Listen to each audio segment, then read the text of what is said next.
Hello my YouTube family, हमारे channel SP भक्ति रस में आपका स्वागत है।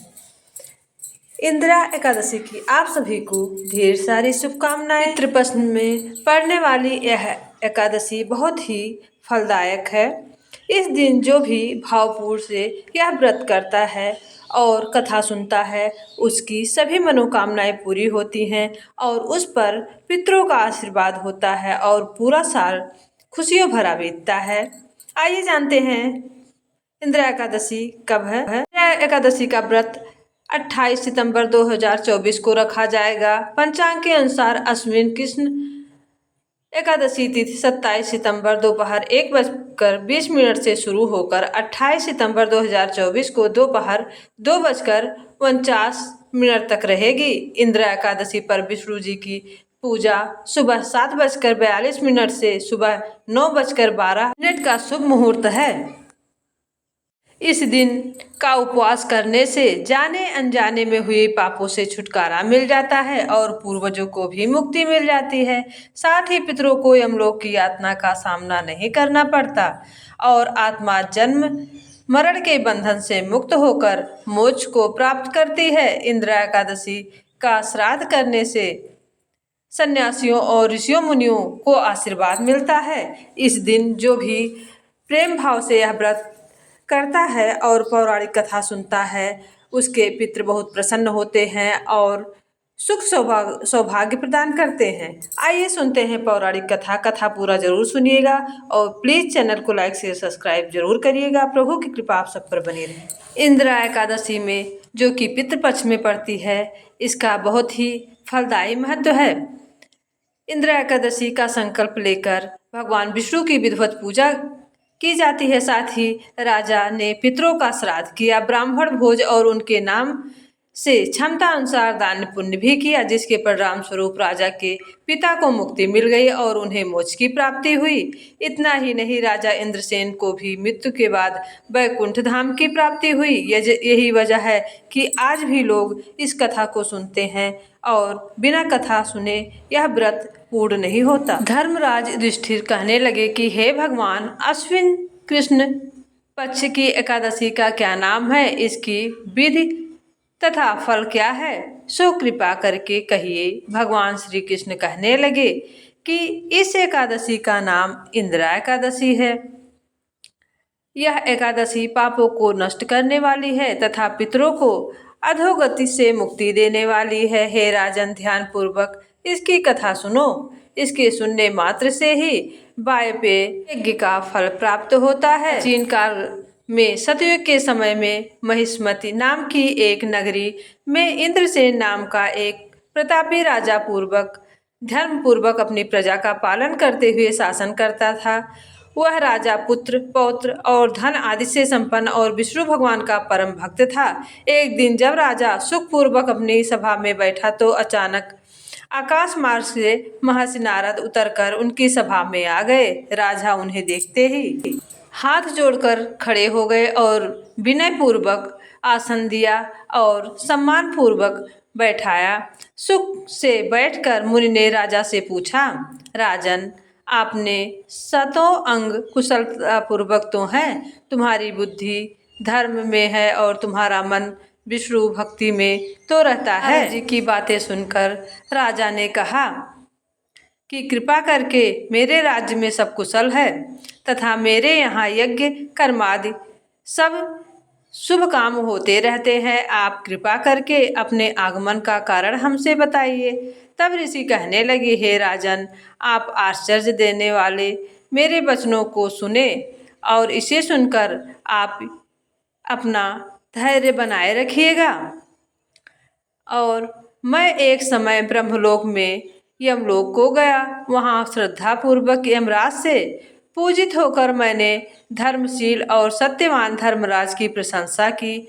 उसी यमराज की सभा में महान ज्ञानी और धर्मात्मा तुम्हारे पिता को एकादशी का व्रत भंग होने के कारण देखा।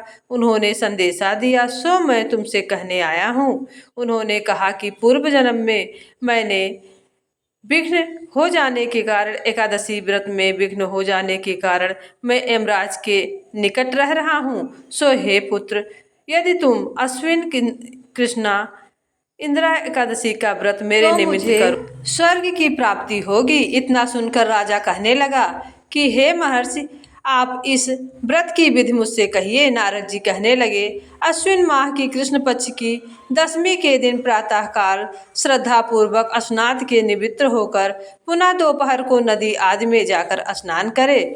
फिर श्रद्धा पूर्वक पितरों का श्राद्ध करें और एक बार भोजन करें।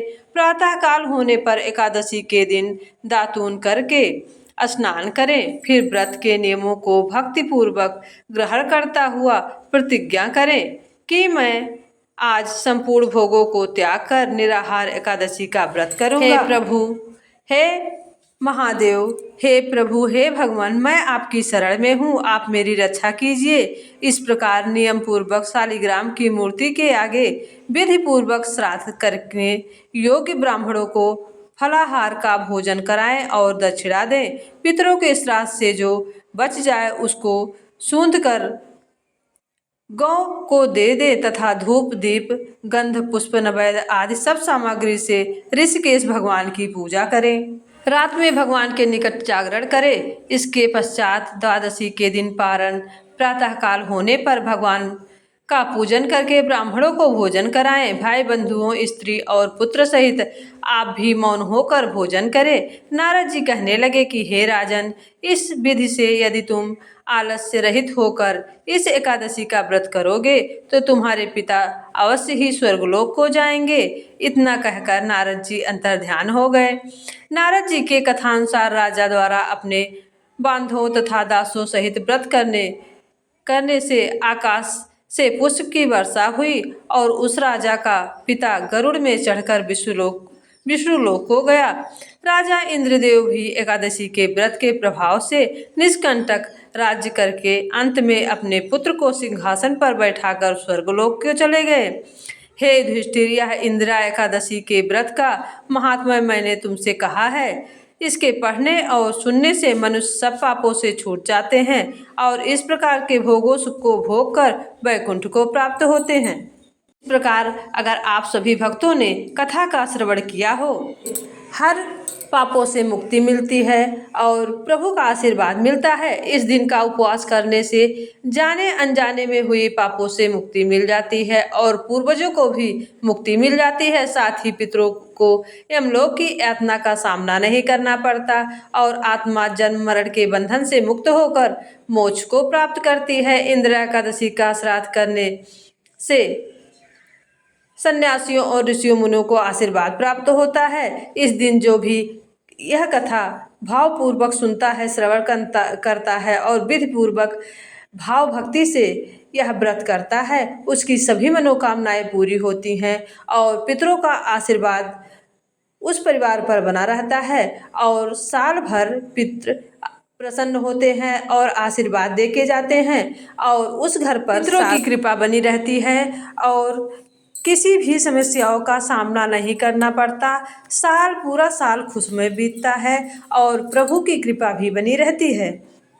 अगर आपको यह कथा, जो भी भक्त यह कथा श्रवण कर रहे हो, प्लीज़ चैनल को लाइक शेयर सब्सक्राइब जरूर करिएगा और अगर कथा अच्छी लगी हो तो कमेंट बॉक्स में कमेंट जरूर करिएगा विष्णु भगवान नाम लिखकर। और प्रभु की और पितरों की कृपा आप सभी परिवार पर बनी रहे। आप सभी हमेशा स्वस्थ रहें और हंसते मुस्कुराते रहें और प्रभु भक्ति का रसपान करते रहें। मेरे इस चैनल में भक्ति के रस से भरपूर कथाएं और जो भी चैनल पे मैं डालती हूँ वह भक्तिमय होता है, भक्ति रस से भरपूर होता है। तो प्लीज़ मेरे चैनल को ज़्यादा से ज़्यादा शेयर करिए और लाइक कीजिए, सब्सक्राइब कीजिए और वीडियो को पूरा ज़रूर देखिएगा, कथा पूरा ज़रूर सुनिए। अगर कोई त्रुटि होगी तो कमेंट बॉक्स के माध्यम से अवगत कराइएगा और उसे हम सुधार करने की कोशिश करेंगे और आपको अच्छे से अच्छा भक्ति रसपान कराने की कोशिश करेंगे।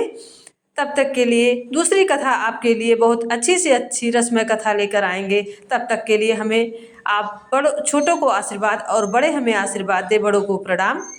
जय महादेव, जय विष्णु भगवान, कृष्णा कृष्णा हरे हरे, विष्णु भगवान की जय, हर हर महादेव की जय हो, भोले बाबा की जय हो, जय माँ लक्ष्मी जगत जननी जगदम्बा भवानी की जय हो। और आने वाली नवरात्र की आप सभी को ढेर सारी शुभकामनाएं। नवरात्र में माता रानी की कृपा आप सब पर बनी रहे, आप हमेशा स्वस्थ रहें, हंसते रहें, मुस्कुराते रहें। जय जय माता।